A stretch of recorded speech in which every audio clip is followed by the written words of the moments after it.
A very warm welcome to Policyverse, our brand new series where we talk all things policy. I am Akshat from the Foundation for Democratic Reforms, joined by my colleagues Rose and Pranay. Policyverse is an attempt to dive deep into the world of policy and governance with the help of insights from some of the best minds in public policy in India. On today's episode, we have with us Dr. Jayaprakash Narayan, the General Secretary of the Foundation for Democratic Reforms. Dr. JP obviously needs no introduction, but just in case you've been living under a rock this whole time, he's a former IS officer, a former MLA, the founder of the Lok Satta movement and the Foundation for Democratic Reforms, and a relentless and tireless political reformer. We welcome you, Dr. JP. Thank you, Akshat. Today's discussion will set the tone for what will come in the coming months on Policyverse. So without any further ado, let's dive right into the Policyverse. So to start off, why do you think a solid public understanding of public policy is important to strengthen the democratic foundations of our nation? Akshat, what is the concern of many people in the country about the public space? About 80% of the things that shape our lives are determined by us. Where we live, how we spend our money, what education we pursue, what profession we take up, how do we spend our leisure time, where we spend our money, whom we marry, whom you love. These are all personal choices. At best, given India's societal culture, the family also may be involved. But otherwise, rest of the world has no business to interfere. But there are many issues which matter to us, but which cannot be determined in our household, in our family. And if they're not addressed properly, our life is a living hell. It is the 20% number of issues, I'm giving a ballpark number, but which has a profound impact on our life, on our collective lives. And unless we pay attention to what is happening, ultimately what is governance about? It's about our money. We're paying taxes, or money is borrowed on our behalf. Tomorrow, we or our children will have to repay. And two, we are giving them power over ourselves. Well, ideally, we should have total control of what we do, what happens to us. We recognize that the collective good means that I cede control of 15-20% over myself to them. They decide whether you should drive on the left or the right, how do you overtake. If you're a perfect libertarian, you'll say, who are you to tell me? But because you're a pragmatic person, you'll say, unless we all abide by certain rules, we'll all crash and we'll die. So that space we are ceding to the external agency, the state. If that space is not handled well, rationally, meaning two things. One, the resources that we have given without tax money, they are deployed in the best possible manner, not in a whimsical manner. That's why a government is not a charity organization to say, I want to do something good, this is what I like, I do it. No. You have to do the best good with the minimum resources. It's my money, not your money. It's not a charitable institution. So governments and chief ministers and parties which claim that no, we want to help XYZ perfectly. But is it the best way of helping our society collectively with my money? It's not your money. The second part is, are you regulating this space, the public space, in a manner that enhances my liberty and makes our collective work more conducive with a minimum amount of restrictions on my freedom? If you impose enormous restrictions on my freedom and deliver very minimal results, then why am I making that bargain? I'm willing to give up a bit of control over myself in order to make my life better, my freedom enhanced.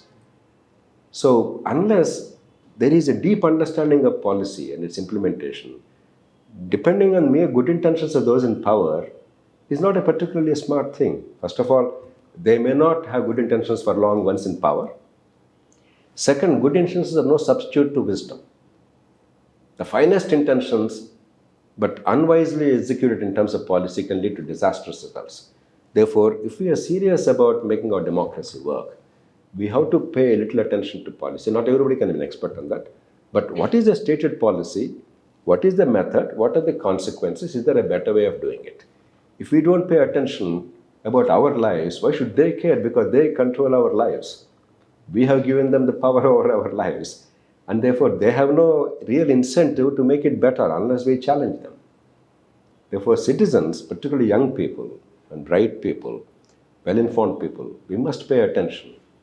and we must let our voice be heard in a peaceful, democratic way, yes, but silence is not a very good option. Thank you, sir. That was very insightful. So now, being someone who's been in the part of the policy making process in the country for over 4 decades now, what do you think goes into the making of a robust policy, and what differentiates a successful policy intervention from one that has, for the lack of a better word, failed? And once a policy fails, how do you course correct? It's a long essay question. Let me try and break it into components very quickly. The first is, before going into what makes a good policy, let us understand what makes a bad policy, or what does not make really a policy. That's actually more true in India. Oftentimes in India, a grand declaration of intent is perceived to be a policy, is stated to be a policy. A grand declaration of intent is not a policy. A clearly defined objective is certainly the first step in a policy. If you don't know what you're aiming to achieve, where is the policy? But a grand declaration that I will achieve this in itself is not policy. We must have clarity. And even the objectives must not be multiple, because oftentimes multiple objectives will be contradictory to each other. And even if you have subsidiary objectives, they must never run counter to the primary objective.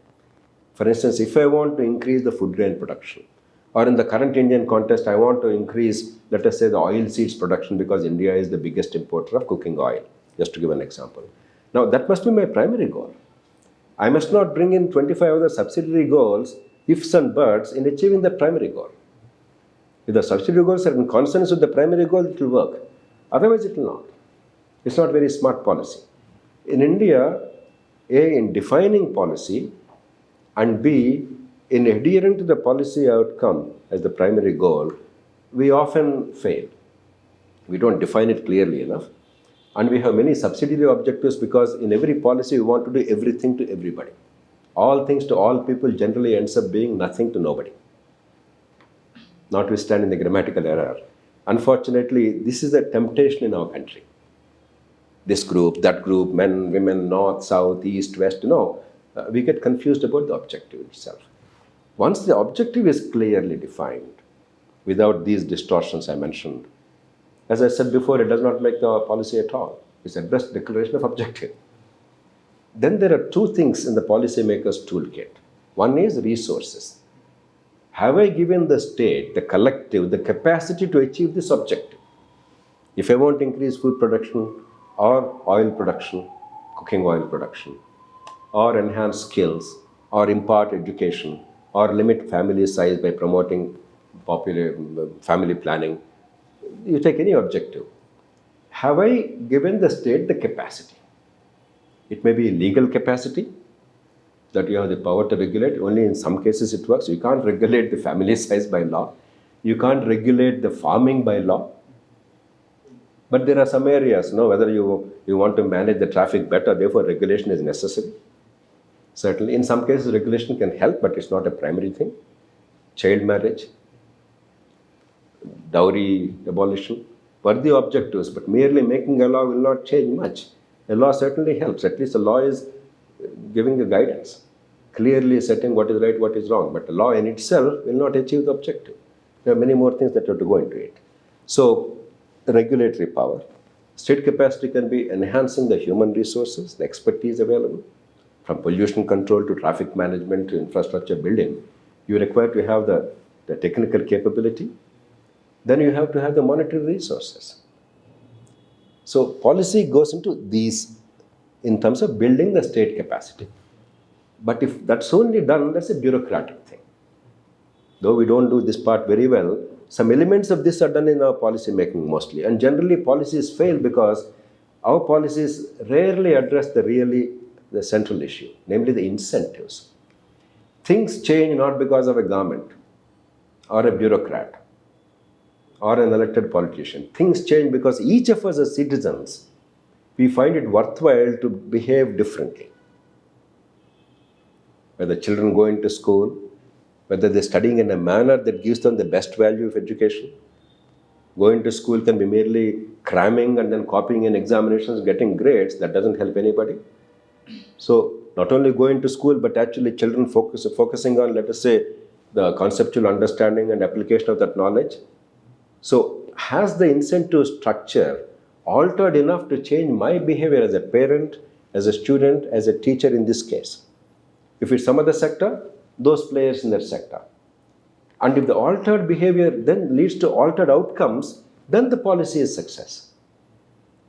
If I merely say, I want good education, I don't even know what good education is as a policymaker. And I use the word education 100 times or 1,000 times in the policy document, but don't create instruments or incentives to make that policy work. What happened to our education?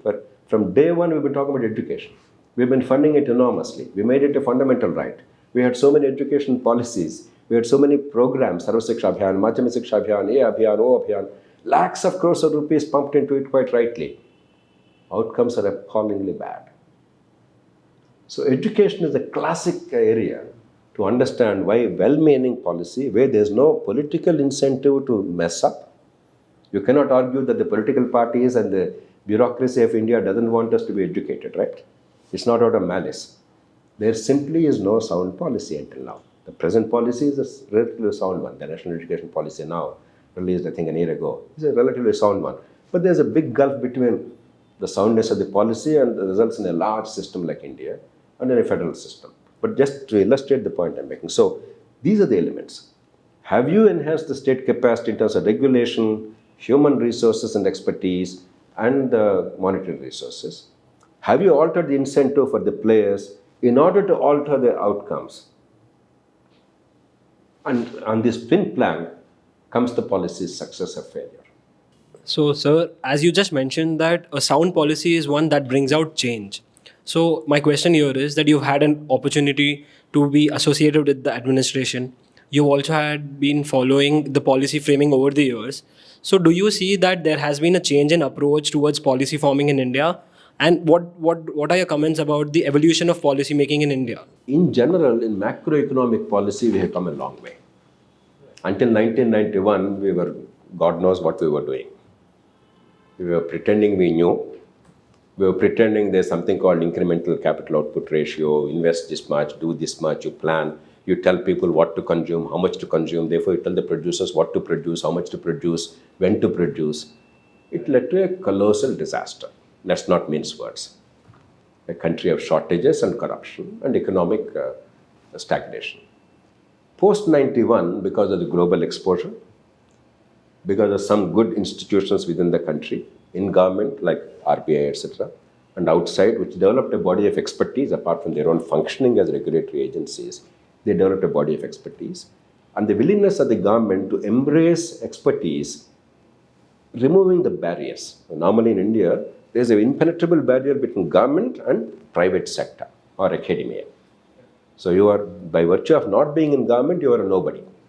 That is the way the system operates. But in economic policy making, at least in the macroeconomic sector, to a significant extent, this barrier is eroded. Because these reasons, in the macroeconomic policy and trade, I think there is a significant improvement in our understanding policy analysis. Sometimes we may flounder, but on the whole, I think the country has improved significantly. In other areas, we are still languishing. We are still floundering. And it's more hit and run rather than very sensible, rational, systematic approach, logical approach. In some areas, a little better than in some other areas. For instance, education policy, as I mentioned before, the national education policy resulting from Kasturirangan Committee is a relatively sound policy, well thought out. But earlier, almost all education policies were well-meaning, but they were a spectacular failure because they did not even set the goal. They never used the word outcome. Putting children in school and building schools was policy. They never understood anything more than that. So they were doomed to failure. This policy looks at it. But it's a large enterprise of 300 million students in the country, 260 million in schools and about 40 million in colleges. And unions, states, and so many stakeholders, the parents, the teachers, the students themselves, so the whole society must really come together. Let's hope that something good will emerge from that. In some other areas, there are some organizations which are working very hard within the government and outside. In select sectors like education, there are now some quality organizations. even outside the government, which are looking at it in a focused manner with a lot of logical frame and global understanding of what's happening. In energy sector, because of the importance of energy transition globally, I think there are some people doing a great job. In a few other areas like that, we see some healthcare sector, there are some people. But unfortunately, it is still a minority thing. It's not the dominant approach now in the country yet. We still tend to flounder because the logical, systematic frame based on evidence, logic, best practices, and alignment of political incentives with the objectives that we are stating. That's not happening adequately enough. So, sir, in your answer, you also mentioned that there is this government and there is this citizen, and there always exists a gap between citizens and government. And in such a situation, we've always heard that the role of civil society is very significant in bridging gap between these two. So, how relevant do you think a role of civil society is pertaining to public policy? Pranay is incredibly vital. If we think the government voted to office or the bureaucrat appointed to office is the last word in governance, and we citizens have neither voice nor influence, then that country is doomed to failure. Because no government is the repository of all wisdom. There's certainly a lot of cumulative experience and institutional knowledge there. There's no doubt about it. But they're necessary but not sufficient. We don't have a system where the finest people automatically enter the government. There are other cultures where the best expertise is drawn into government through parallel recruitment. Even in Britain, the country from whom we started many bureaucratic practices, they have evolved dramatically. United States all the time gets the best into government from time to time. In every change of the president, a new set of players comes, the best ideas, enormous passion and expertise. In India, we don't have that. In the absence of that, unless you have an engagement with high quality civil society organizations, where out of sheer passion and expertise, people come together. Somebody is interested in population control, somebody is in healthcare, somebody education, somebody energy, somebody poverty eradication, somebody local governments, somebody about rule of law. Unless they bring the best to the table, a set of ideas, and then we bounce the ideas, we debate, and we have an interaction between those in government and those in civil society on a constant basis, and then also dealing with the media and the general public, I don't see how the best policy can emerge. But unfortunately in our country, as a general rule, the bureaucracy thinks that anybody talking of policy or debating policy or discussing policy is an interloper. They have no legitimacy. They have to petition. Then we will examine whether or not we'll consider. That's a very sad approach. Because while our civil servants are exceptionally good at the time of recruitment, because we have very highly competitive recruitment policy, and there is enormous demand for civil service jobs given India's social and political structure. But it's not really rewarding real competence or excellence in a certain field or expertise. And if we want to do better as a country, we must depend on the best expertise available. And your point of entry should not determine the future prospects or position. You must get the best in the country. And that means you must engage with civil society, the best in civil society. And the best ideas that stand the test of time and the logical scrutiny, they must be accepted. So, sir, most of the policy decisions, formations, implementation starts from the governmental level. So, what role can a citizen play in formation of the policies as well as right implementation? Pranay, I'm not sure if the government always originates the policies. Oftentimes, government does not even recognize the problem. Sometimes the government may. Oftentimes, citizens actually come up with the problems. Land records are in a mess. Let's do what we can. There's ubiquitous corruption on a daily basis for basic delivery of services, which I'm entitled to get. I'm not seeking any favor. What shall we do about that? There's no transparency in government. How do you create a transparency framework? Almost all these initiatives, they come from the people, from the citizens and civil society groups. Sometimes political parties embrace them and they feel that there is vote in that. Sometimes they don't. Governments tend to respond. It's rarely that government initiated a policy. Sometimes they do. But oftentimes, it is initiated by the citizenry. And that is when actually they have greater power. Greater power. And given that, Right to Information Act, for instance, Foundation for Democratic Reforms and MKSS led by Arun Roy, they played a pivotal role. And when there was an opportunity, the government of the day engages civil society players to advise the government. So it's a structure between the government and the society. No formal power, no regulation, no position, but the expertise and passion and the credibility are utilized. Then there's a greater chance of a better product emerging. Therefore, civil society must keep doing its job, whether it's right to information or service delivery. FDR and Lok Sabha movement have been pioneers in the service delivery space. The citizens' charters, articulation. We borrowed the idea from Britain. It's not that the ideas are always original. Sometimes they may be original. Sometimes we borrow from the best practices and customize to our needs. After all, human society is indivisible. Ultimately, we learn from the best. In some areas, we are pioneers. In some areas, somebody else is a pioneer. It doesn't matter where it comes from. It's valuable to our society. We must embrace it, but customize it. Adapt it to our conditions, because the initial conditions are unique to each society. Right. Even a sound principle may not always be applied in the same form unless we understand what is relevance in a certain context. So that is the job of civil society. And then pursuing it, enhancing its the value in public space. And a stage comes when the political parties feel the need to respond to the demand. If they feel that the people want it, people need it, they maybe vote in that. And your job is also, in areas where political contention is very great, how do you align the political incentives? Ultimately, what's the political incentive? I want to get the public appreciation, I want to get the vote, I want to get power or retain power. And your perception of public good, how do you align them? So for all this, a very strong and non-partisan civil society movement. You may have private political views, but as far as practicable, if you take the advocacy of any reform or policy away from the partisan politics, that will be more productive. If you are conditioned by who is in power, who is out of power, I think you are eroding your own ability to make change.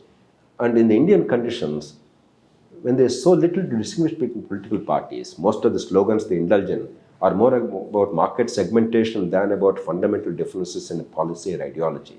There's hardly any policy debate in the country, except that if you're in power, I say no to everything you say. And tomorrow, if I say the same thing you said today, you will say no to that tomorrow. So it's a very strange kind of politics in India. So I think we owe it to ourselves and the country to stay above the political fray. You vote for whomever you want, but don't bring that into policy space as far as practicable is my approach. I'm sure some people disagree with that. So, sir, you just mentioned about partisan politics that happen in our country. There are several policymakers that tend to lack objectivity, that tend to, really focus on the issue and be swayed away by ideologies and all of that. So, sir, what makes you motivated? What makes you keep your approach absolutely issue-specific, objective, and non-partisan? Pranay, we must figure out what we want in life. I am pretty clear what all of us want in life, not only myself, but all of us. You are sitting here probably at the cost of greater economic opportunities in an ever-growing economy to look at the policy space, because as a citizen you are fired. So your primary goal is to make the public space better. It's not to make Modi the Prime Minister or whoever is the other contender the Prime Minister. I don't want to name anybody. I don't know who is the next contender to the other parties, whoever it is. Or it's not about KCR becoming Chief Minister or somebody else becoming Chief Minister. It's about something happening. Who is in power is incidentally, it's a power game, and people sometimes are excited by that. If you're clear about that, then you can be partisan. But that also means the discipline to rise above personalities. It does not matter who says anything. What she or he says, is it relevant or not? Is it based on evidence or not? Is it logical or not? Is it well thought out or not? Is all that matters. Once you understand that you want outcomes, you neither claim credit personally, nor do you want it as a political instrument to make sure that somebody is in power or somebody is out of power. You are clear about it. Then everything is very clear. I value my life and my time very preciously. It may be an act of arrogance, but I believe that I must value my time in terms of the outcome generated for my society, because otherwise why am I wasting my time? If it's a petty power game of who is in power, why am I wasting my time? I want to have the satisfaction personally that what I am doing, if it indeed yields dividends, it has lasting value to my society, to my children and their children. I don't think it's a terrible ambition. I think that's a bigger ambition than wanting to decide who is in power today and tomorrow. So you take it out of the equation. That's why oftentimes you notice on the Foundation for Democratic Reforms that I happen to now lead, or myself individually, I never bother about who said something. And therefore, I may completely support a policy of a government on one day and completely oppose another policy of the same government another day. And both are absolutely rational grounds of evidence and logic. Now, you may question the logic. You may come up with better logic. You may give me better evidence. After all, nobody can say that this is the last word on the subject. But with the available evidence and logic and the best practices, this seems to be the best option. And if something is wrong in what the government proposes, then this is the reason why it's not a good option. This is the better option. Then there is a chance of us progressing. Nobody is perfect here. I cannot claim that I know everything about policy. I don't think anybody can claim that they know everything about policy. Many Nobel laureates in economics, once they entered the market, they spectacularly failed. So expertise does not always guarantee success. But if you are open about it, rational about it, open to debate, embracing the point of view of the others, if they are persuasive enough and if they bring better evidence, then there's a greater chance of sounder policy. With that humility and confidence, if you proceed, there's a greater chance of something good happening. But there's also a practical approach. If I am partisan, if I talk to the group I am supporting anyway, they take me very lightly because my support is for granted. Unconditionally, I said, I'm with you. Therefore, my voice has no value with them. The people whom I oppose, because I'm a partisanship, why should they listen to me? I'm anyway their enemy. So both ways, I've lost my ability. So forget the principle. Even from a practical point of view, if you're non-partisan, those in power want to get the goodwill. Those in opposition want to profit from your ideas and articulate them. You are actually of value to both. By being partisan, you lost your value. Even from a practical point of view, it's not a very smart thing to identify yourself with this group or that group blindly and ignore the issues. I prefer to go by the issue, the evidence and logic. So farm laws, I am totally supportive, irrespective of whether the government went ahead or went back. Those are political compulsions. Logically, rationally, the three farm laws, they are not a panacea to Indian agriculture, but they are definitely a necessary step for agriculture's progress. There is no argument against them. There is not one voice in the country which ever gave a sound, logical, coherent argument against it. So it doesn't matter whether Modi proposed or Manmohan Singh proposed. Both actually proposed, by the way, at some point in time or other. So we are getting lost in trivia. Just to give an example, this is the most polarizing issue in the last 2-3 years. The multiple think tanks have been established in India in the recent years. So, what is your take on the think tank culture in India, especially with regard to the number of think tanks that have been emerging and the quality of research that they're putting forward? It's a good thing, Rose. I'm completely appreciative of that because luckily for us, our education itself is very flawed. We have very bright kids, a society that values education.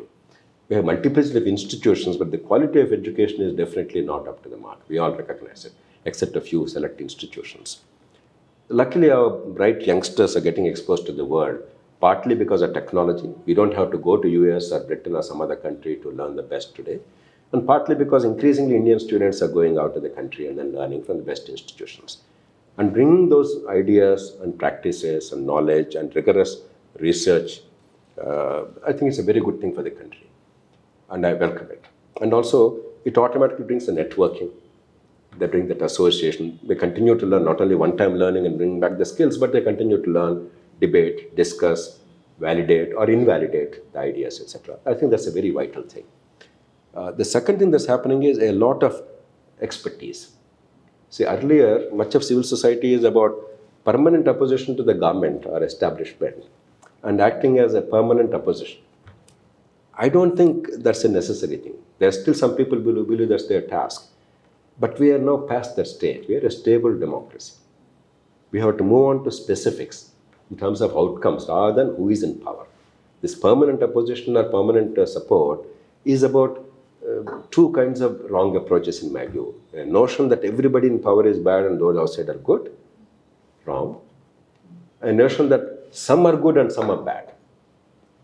Both are completely flawed approaches. At this point of India's economic and political evolution, in my judgment, that's not the best way forward. That was the old traditional way forward. Now it has to be about the outcomes. and therefore domain expertise, therefore learning from the best practices, therefore focusing relentlessly on these goals and trying to integrate with other goals. I think these people are bringing that rigor. Where I have some concerns, there are two concerns. One is if think tanks are fund driven, funds are required, money is required, money is vital. But if money dictates your direction, not your judgment and the country's needs, both are equally important because every country is at a different stage of evolution. India is in 2022 at a certain stage of economic evolution and political evolution. Therefore, what is ideal in another country, another society may not be ideal for us. Because you cannot leapfrog beyond a point. You have to do this and then this and then this. If that perspective is missing because somebody is funding you and your research therefore loses focus, that is disturbing. I think we owe it to ourselves because some very fine people have given up market opportunities because market rewards the skilled people very well where there is money in a competitive market. Then they owe it to themselves to get best outcome. It may not be money as an outcome they are seeking, but they certainly should seek the best public good. The second is, if I produce a lovely paper, if that paper simply stays there, how is it different from the many tomes of planning commission documents and other expert committee documents in India which are gathering dust? I myself was a member of the Second Administrative Reforms Commission. There was a much more venerable First Administrative Reforms Commission headed by Morarji Desai in the 1960s. And there were several other committees, commissions, police commission, India is full of those fantastic reports, most of them gathering dust. So we also must have the capacity and the credibility and the sustainability, the staying power to, as far as practicable, see it through. You don't have the power to make it happen, but you have to do everything possible to figure out how to make it happen. It must be a relentless struggle. I think those two, if we strengthen ourselves, I think it will be much greater. But I see immense opportunities. Education, for instance, I'm very hopeful now because some wonderful civil society organizations are doing a great job. Bright young people are giving up years of their life. Whether Teach for India or Asha or organizations like Pratham, Central Square Foundation or Akshara, whatever. No, there are so many organizations doing it in a very professional way, systematic way, leveraging technology and going into depth, acquiring field experience and knowledge and expertise, and pushing the needle in a non-partisan way, focusing only on educational outcomes, for instance. That, for instance, gives me a great deal of hope. It may take some more years for synergies to develop. Oftentimes, we are working in isolation. That's the third point.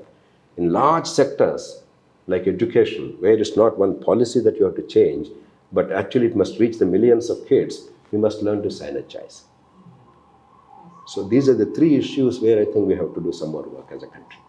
So, given the numerous think tanks on the Indian landscape right now, what do you think sets foundation for democratic reforms apart from the crowd? No, first of all, I don't think there are numerous think tanks. For a country of India's size, we have very, very few. You go to United States or Britain or Germany or Japan, much smaller countries than ours. US is 300 million plus. Other countries are below 100 million. And yet, on any subject, from the most specialized area to the more general area, you probably have at least 50 to 100 people of real quality, either world class or national standard, working in the field and networking. In India, in almost any sector, except probably education now, but considering the size of Indian student population, this is nothing. You hardly can think of 2 or 3 experts. In fact, one of my great sources of sadness in the past 25 years is wherever I go around in the country on issues of significance to Foundation for Democratic Reforms, larger governance and political and related reforms in the country, 80% of the participants in any national audience, I happen to know them pretty well. It is an incestuous system. There are very few people in that. So I don't think we have enough in the first place. We have still far too few. Many more voices, many more organizations, greater dynamism, greater skill, new generation with new ideas, and new vigor must come in. Having said that, FDR does not go into micro-sectoral issues except education, healthcare, and energy sector to some extent because they are incredibly vital at this time of our national life. But that's not our mainstay agenda. From time to time, we may take up those issues very significantly. For instance, FDR was a pioneer in creating an organization dealing with the power sector distribution. And that led to humongous consequences. We actually took over a power distribution substation and then proved how decentralized management is far superior in terms of quality of services, in terms of corruption, and so on and so forth. And eventually that became the norm in the country. It slowly took over. But otherwise, we don't go into that. Now we are looking at the danger, the problems we are going to encounter because of the transition from the current energy grid model to the renewable energy grid. There's an economic cost involved in that, apart from the other difficulties. Technical things, many people are focusing. We don't require to be involved. We may not have the expertise also. So we will focus on that. And if somebody more qualified takes up, then we will withdraw. We are not needed. So these are selective. But otherwise, the main domain, we normally don't deviate. The electoral system, the political parties, decentralization of power, rule of law, and the fiscal management of the country, federalism. That is the core. And on that, you have to be the best that there is. And you have to be a superb opportunist in the best sense of the term. Because in a large country like ours, even in a small country it's very hard, but in a large and diverse country like ours, nobody can dictate the agenda, not even the Prime Minister. Let alone us who are outside on the margins. But those in power directly, they also can't dictate the agenda. It's a great myth to believe that they're all powerful. They're not. It's the context that often dictates. And therefore, unless you understand the power of the context, and unless you are ready, when the context is ripe, am I ready? Have I worked enough on that? Have I thought about it very carefully, objectively, systematically, thoughtfully, productively, positively, creatively?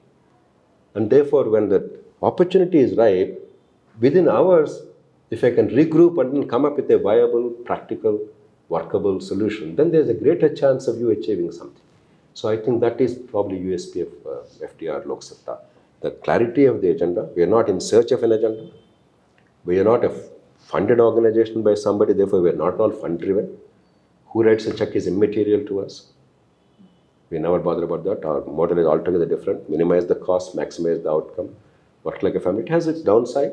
It's difficult to professionalize beyond a point because the best talent costs money.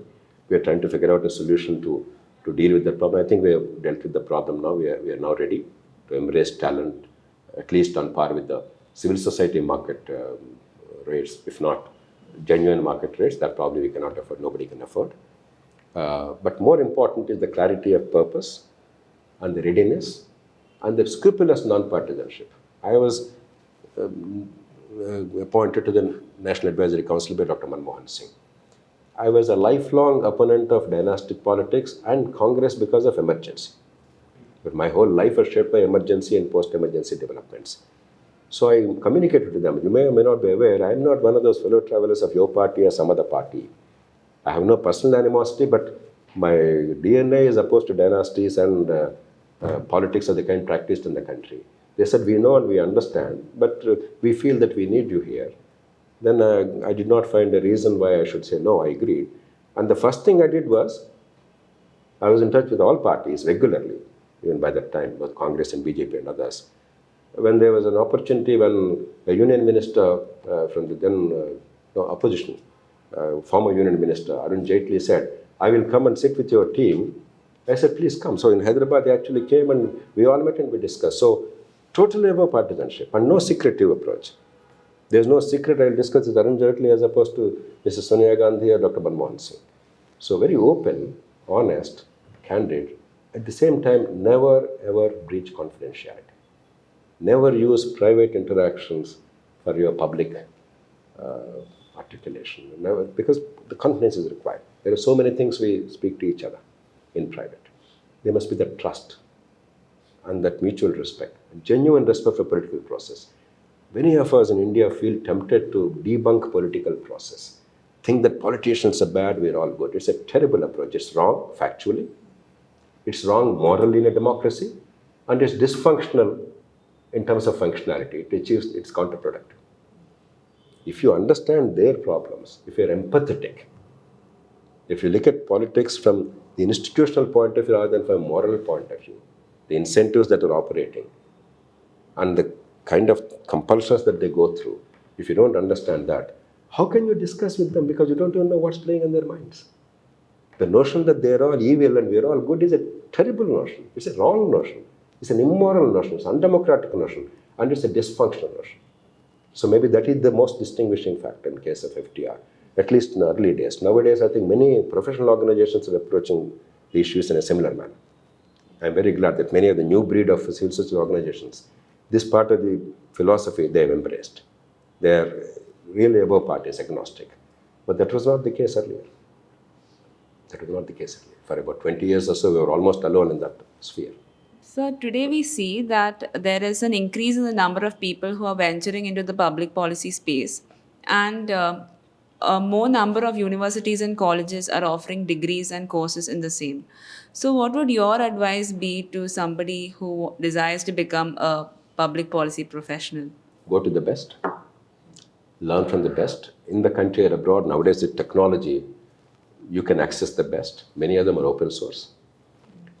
And two, don't have any a priori notions of what is good and what is bad. Three, learn to gather evidence or learn to access that evidence which is reliable. Not impressions, but facts, evidence. And be consistently rigorous in application of logic. And make your logical framework very open. See, it's possible that somebody may argue that my approach to form laws is bad. Once I am stating which provision of the law I am supporting, what is the logical frame, now it's their responsibility to give me their logical frame and tell me why it is wrong. It's not that I am saying I believe it's right. I believe is not an answer. In public policy space, given these facts, given this logic, given these arguments, this appears to be the best, is the only realistic approach. So adopt that approach. And most of all, don't set your course by the lights of the passing ships. You set your course by the twinkle of the distant star. It's a long-term thing. You think of what happens to society. Public policy sometimes sees dividends in 25 or 30 years. It will not be like quarterly balance sheets. Some things happen quickly, but some things take time. Our own food security, within about 7-8 years, Mrs. Indira Gandhi as Prime Minister, C. Subramaniam as Minister of Food and Agriculture, and a group of scientists, most notably M.S. Swaminathan, who is still alive with us, and many other eminent scientists, many of them have passed, from our own state of Telugu lands, for instance, Dr. M.V. Rao, Dr. Alapa Tapparao, and others. All over the country, I can name 40, 50 people of that kind. But within a decade, they achieved. But that's because it's a technological breakthrough with economic incentives and political will. Rarely do you find all these three together. Technology, economic incentives, and political will. That convergence is not very common. So some things take time. Population policies took us 30 years. We had missteps. We failed. We tried coercion with good intentions. That didn't work. But now the policy is right. And it's yielding dividends. Now our population, the fertility rate is below replacement level. India can see the light at the end of the tunnel. Our population peak, we have fairly good understanding. We don't have to panic now, except in a few states we have to make the efforts a little better, like Bihar in particular, to some extent UP. But even there, things are doing well. So you must not panic and do something dramatic, because that's what they did during emergency, Nashbandi. It's set back the whole population control or family planning efforts by at least a decade or two. For 2 decades after that, politicians and public intellectuals were scared to talk about family planning. If you say that word, it's a terrible thing. So don't be hasty. I think a little long. So to go back to think tanks, so how far do you think are we from a future where in India the majority or the bulk of the policy making is done through think tanks and not the government? I wish I could tell you, A, we know the future, or B, it will happen very quickly. Neither is true. There is marked reluctance in India to learn from the society. Even China is better. Chinese Academy of Social Sciences, many people may not know. It's a powerful think tank, though government funded, because in China there's almost nothing private, but still it's autonomous. The quality they bring to the table, the academic rigor, It's quite remarkable. And the governments take it on board very considerably. That way, Indian governance process and particularly bureaucracy, very unreceptive to anything from outside the government, except in certain areas of economic policy making, as I mentioned to you. So it's going to be a long and hard struggle. And if bureaucratic placements themselves are not related to your point of entry, today what is the bureaucracy at the higher level? Meritorious, definitely some of the finest young people are coming in. But once they come in, the incentives are all misaligned. There's no need for expertise. You can be a generalist and you can decide everything everywhere in the country. It's absurd in 21st century. You have a lifelong security, irrespective of your performance. And all the key positions are your monopoly. Nobody else can really compete with you. All these three are terrible incentives. Now, as long as these incentives continue, there's tremendous resistance in accepting anything from outside the government. Supposing this is altered, the best can enter, best can walk out. Government job is not a lifelong job. It should not be the dream of anybody sensible. It's a job to be done. Let's do it because I'm passionate about healthcare or water supply, or let's say water bodies in the country, or pollution, or environment, or energy, or whatever. There's some things that bother you and me. I will do whatever I can and then move on with life. You move on with life, your family, your own enjoyment of life, and your own maximization of your freedom. That is the purpose of life. In India, unfortunately, we haven't yet developed that framework. If you develop that framework, the questions you ask can be answered much more affirmatively. I don't know how long it's going to take. I worked very hard in the Administrative Reforms Commission to encourage such a framework. I don't think I've been very successful yet. Thank you, sir. So with this, we've reached the end of a rather insightful episode, the first of our new series, Policyverse. I'm sure this has laid the foundation for a very exciting journey ahead. Thank you, Dr. JP, for your valuable insights and time. This was deeply enriching for all of us. And to everyone who's tuned in, this is only the beginning. We will be churning out a lot more in the coming months, so stay tuned. That's all from us today. Thank you for joining in.